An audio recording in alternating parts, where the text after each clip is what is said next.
السلام علیکم دوستوں، امید ہے آپ سب خیریت سے ہوں گے۔ اگر اب تک آپ نے ہمارا چینل سبسکرائب نہیں کیا تو ہمارا چینل سبسکرائب کر لیں تاکہ ہر آنے والی ویڈیو آپ تک پہنچ جائے۔ آج ہم بات کریں گے عورت مارچ کے بارے میں، عورت کے حقوق اور آزادی کے بارے میں۔ پاکستان میں خواتین کے حقوق کی آواز کئی دہائیوں سے اٹھائی جا رہی ہے۔ اسی نسبت سے دنیا بھر کی طرح پاکستان میں بھی 8 مارچ کو عالمی یوم نسواں کے موقع پر رسمی اجلاس، ریلیاں، سیمینار اور عورت مارچ کا انعقاد کیا جاتا ہے۔ مگر اصل سوچنے کی بات یہ ہے کہ کیا ان ریلیوں اور سیمیناروں سے پاکستانی معاشرے کی اجتماعی سوچ میں تبدیلی آ رہی ہے؟ کیا یہ ریلیاں خواتین کے حقوق و جدوجہد کی گھر یا دفتر میں عزت، وقار، برابری، سکون اور تحفظ کا سامان بن رہی ہے؟ جواب تو شاید اس معاشرے کا ہر شخص اپنی ذہنی شعور کے ساتھ یا سوچ کی نرمی یا شدت کے تناظر میں دے ہی دے۔ لیکن جب یہی سوال مجھے بحیثیت خاتون، استاد، ماں، بہن، بیٹی اور دیگر سماجی اور خاندانی ذمہ داریوں کے تناظر میں سوچتا ہے تو پھر یہ ایک سوال ہی فار شی ماں کی یاد دلاتا ہے۔ یہ ایک عالمی موضوع ہے جس کا آغاز اقوام متحدہ نے 1994 میں کیا۔ اس روح سے خواتین کو ان کے حقوق کی آگاہی سے زیادہ مردوں کی تربیت اور عورتوں کے معاملے میں ان کی سوچ، فرائض اور ذمہ داریوں سے آگاہ کرنا تھا۔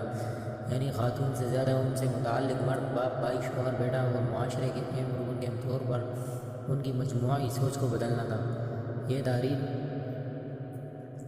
تحریر اسی تناظر میں پاکستانی مذہب معاشرے سے چند حالیہ مسائل سے وابستہ ہو کر سوال اٹھانے پر مجبور کرتی ہے۔ ہم واقعی بدلے ہیں یا بات صرف نعروں تک ہی محدود ہے؟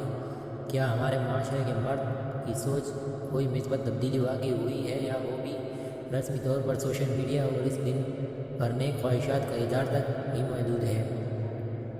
خواتین کا ایک خاص طبقہ ہاتھوں میں پلے کارڈ اٹھائے اپنے حقوق کے لیے ماڈرنزم اور ایمپاورمنٹ رو داد سناتے ہیں۔ ہر سال عورت مارچ میں نظر آتا ہے۔ خواتین کا ایک خاص طبقہ ہاتھوں میں پلے کارڈ اٹھائے اپنے حقوق کے لیے ماڈرنزم اور ایمپاورمنٹ کی رو داد سناتے ہر سال عورت مارچ میں نظر آتا ہے، جس کو فیمینز کے نظریے پر یقین رکھنے والا ایک اسکول آف تھاٹ کافی آڑے لیتا ہے۔ ان کا خیال ہے کہ عورت مارچ کی اصل وجہ بس پش ڈال کر فیمینز کی غلط عکاسی کی جاتی ہے۔ میرا مقصد کسی کا دفاع کرنا ہرگز نہیں، مگر میرا سوال یہ ہے کہ ایک مثال کے علاوہ جن خواتین کو ایمپاورمنٹ کہا جاتا ہے، کیا وہ حقیقت میں پاکستانی معاشرے میں ایمپاورڈ ہے یا اسی ایمپاورمنٹ کے نام پر وہ بھی بوجھ بھی ان کے کندھوں پر لاد دیا گیا ہے جن کو مردوں نے ان کے ساتھ شانہ بشانہ بانٹنا تھا؟ یا کسی کے پاس اتنا سوچنے کا وقت ہے کہ شکل اور پہناوے سے مضبوط نظر آنے والے ایمپاورڈ خاتون گھر اور باہر کی دنیا میں کن مسائل سے دوچار ہیں؟ ان کا تدارک کرنا تو دور، شاید چند لمحوں کے لیے کوئی اس مدعے پر سوچنا بھی نہیں چاہتا۔ ماں، بہن، بیٹی، بیوی، بہو، نوکری، گھر داری، اولاد کی تربیت، ہر میدان میں شانہ بشانہ چلتے اس کی اپنی جسمانی ذہنی سکون کے خیال کے لیے مرد کا شانہ بشانہ ساتھ کھڑے ہونے کی آگاہی کیا پاکستانی معاشرے کی ترجیح ہے۔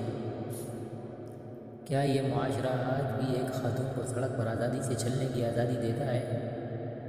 میں یہی سوال اس معاشرے سے کر رہا ہوں جو کچھ ہی دن پہلے اس خاتون کو کرتے میں چند حروف کی وجہ سے ہراساں کیا گیا۔ مانتا ہوں کہ اس بے بس خاتون کو بچانے والی ایک نڈر خاتون ہی تھی جس کو مضبوطی بھی اس کی پولیس وردی نے دی تھی۔ خراج تحسین ہے اس کی گلبرگ شہر بانو نقوہ کو، مگر کیا معاشرہ ایک عام اور سادہ لباس والی خاتون کو تحفظ، اعتماد اور مضبوطی نہیں دے سکتا؟ آج بھی پاکستان کے متوسط گھر میں ایک لڑکا، چاہے وہ کسی بھی عمر کا ہو، مگر عورت کے ساتھ باہر جائے گا تو عورت، بہن، بیٹی اور ماں زیادہ محفوظ محسوس کرے گی۔ آخر ہمارے معاشرے میں آزادی سے باہر جانے سے عورت خوفزدہ کیوں؟